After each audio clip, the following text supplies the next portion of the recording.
Hola, hola, ¿qué tal? ¿Cómo están? Cuba podría permitir el matrimonio homosexual. Esto figura en la nueva constitución que va a ser revisada en febrero del 2019. De ser así, si se aprobara, Cuba sería el primer país socialista que permite la unión homosexual. Algo impensable si se tiene en cuenta que Fidel Castro creó campos de concentración donde los homosexuales eran torturados. Dos mujeres paseando agarradas de la mano y vestidas con trajes de novia no tendría nada extraño en Occidente. Pero hacerlo en las calles de La Habana, en Cuba, y a favor de la unión legal de parejas del mismo sexo, es otra cosa. Recientemente, las actrices Mariela Brito y Marta Hernández posaron, se abrazaron y besaron, mostrando la campaña Monta que te quedas por el matrimonio igualitario. Un proyecto de una nueva constitución en Cuba dio luz verde al debate sobre la inclusión del matrimonio entre dos personas, sin especificar su sexo. Esto abre el camino de la inclusión a la comunidad LGBT. Cuando tú creas ese código legal, la discriminación se convierte en un delito y en un delito desde que es sancionable y que cuando tú discriminas a alguien lo conviertes eso en un acto punible. La constitución vigente en Cuba data de 1976. Pertenece a la era soviética y define el matrimonio como la unión concertada voluntariamente entre un hombre y una mujer a fin de hacer una vida común. Hace algunos días, el Parlamento unicameral aprobó un anteproyecto de reforma de su constitución, en la que señalan que el matrimonio se realiza entre dos personas, sin especificar el sexo. Esto abre un océano de posibilidades. Los principios de igualdad y de justicia y humanismo que tiene nuestro proyecto se refuerzan con esa posibilidad de matrimonio entre dos personas. Yo creo que es justo, lo hemos discutido mucho, es justo. Mariela Castro es hija del expresidente cubano Raúl Castro. Es una de las defensoras más aguerridas de la inclusión en la isla. Asegura que el matrimonio homosexual era uno de los temas pendientes de la revolución. Se ha ido incluso identificando a nivel político como objetivo y en estos momentos ya es un propósito claro, público, explícito del Partido Comunista de Cuba y del Estado cubano de sacar adelante todo lo que tenga que ver con los derechos de las personas LGBT.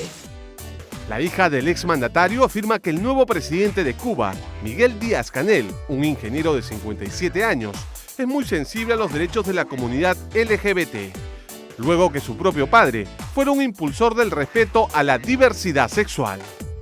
Cuba lo que trabaja es con estrategias más integradoras que superen los procesos de segmentación social, los procesos de exclusión social, los procesos de discriminación y fortaleciendo sus mecanismos de participación verdadera de la sociedad, incluyendo a todo tipo de personas.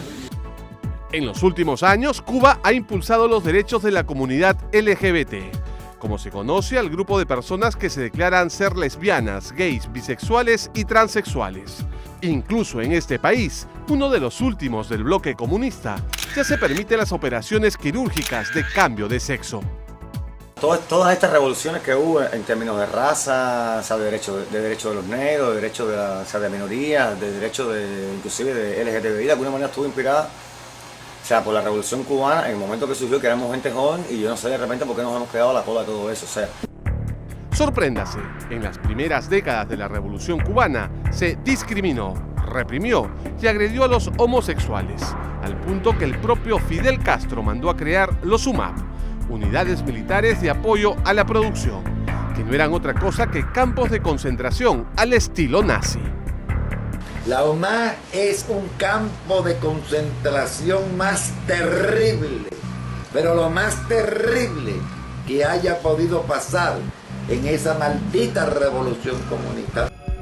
El propio Fidel Castro admitió que por aquel entonces existían más de 20.000 personas siendo reformadas en las UMAP, o campos de concentración cubanos.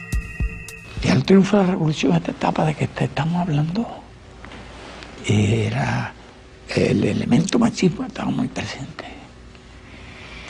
Y ideas generalizadas prácticamente relacionadas con la presencia de los homosexuales en las unidades militares. Era un aspecto del machismo, era ¿no? una cultura que pasaba igual que con las mujeres. Según Fidel Castro, durante la Revolución Cubana existían más de 300.000 hombres alzados en armas.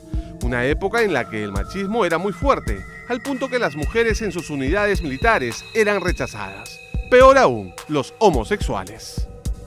En Cuba, como yo estoy vestido en estos momentos, sería completamente imposible.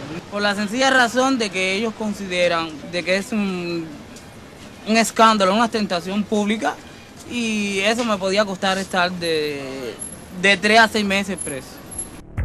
En 1965, Fidel aprobó una ley denominada de actitud extravagante que declaró a la homosexualidad como una desviación incompatible con la revolución.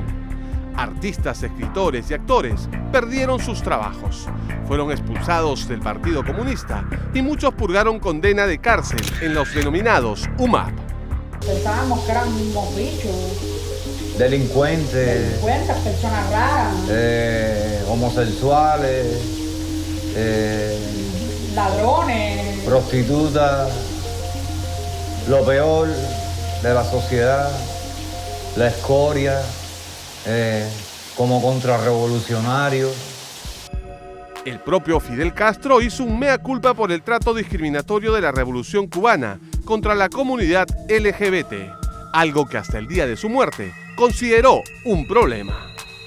Yo ahora no voy a defenderme de cosas de esas. La parte de responsabilidad que me corresponda la asumo. Ahora, no tenía, ciertamente, comprendía, yo tenía otros conceptos con relación a ese problema. Con el transcurso de los años, una población mucho más culta, más preparada, iba superando esos prejuicios. Hoy, el nuevo anteproyecto de constitución en Cuba ha provocado que grupos conservadores de las iglesias metodistas y evangélicas alcen su voz de protesta con el fanático afán de que no se reconozca a las parejas del mismo sexo el derecho de matrimonio. No, yo no estoy de acuerdo con eso. Los hombres son para las mujeres y las mujeres para los hombres. En la última década, el gobierno cubano ha llevado a cabo una operación de lavado de cara con jornadas contra la homofobia y operaciones de readecuación genital de homosexuales. Esto ha sido tan eficaz al punto que muchos de los miembros de la comunidad LGBT corean la consigna: socialismo sí, homofobia no. Cada cual está con su vida lo que desea hacer, ¿entiendes? Lo único que sugiero es lo que le sugiero a todo el mundo, que se protejan, no importa el sexo, y que haya amor en la pareja. Es bueno que se tome esta nueva iniciativa para que todos aquí en Cuba tengan los mismos derechos. Hoy los colectivos LGBT en Cuba realizan cada año movilizaciones a favor de la diversidad y en contra de la homofobia. El último detuvo el tráfico y puso a bailar a toda La Habana. Siento que la diversidad en algunos aspectos está separada de la humanidad y es precisamente lo contrario. Hay que unir la diversidad a la humanidad porque somos diversos, porque somos humanos. De aprobarse el matrimonio igualitario, Cuba sería el primer país comunista en hacerlo, algo que en política se denomina aseo de Estado, una acción que trataría de enmendar los errores del pasado. Darle derechos a quien no lo tiene no significa quitárselos a los que ya lo tienen.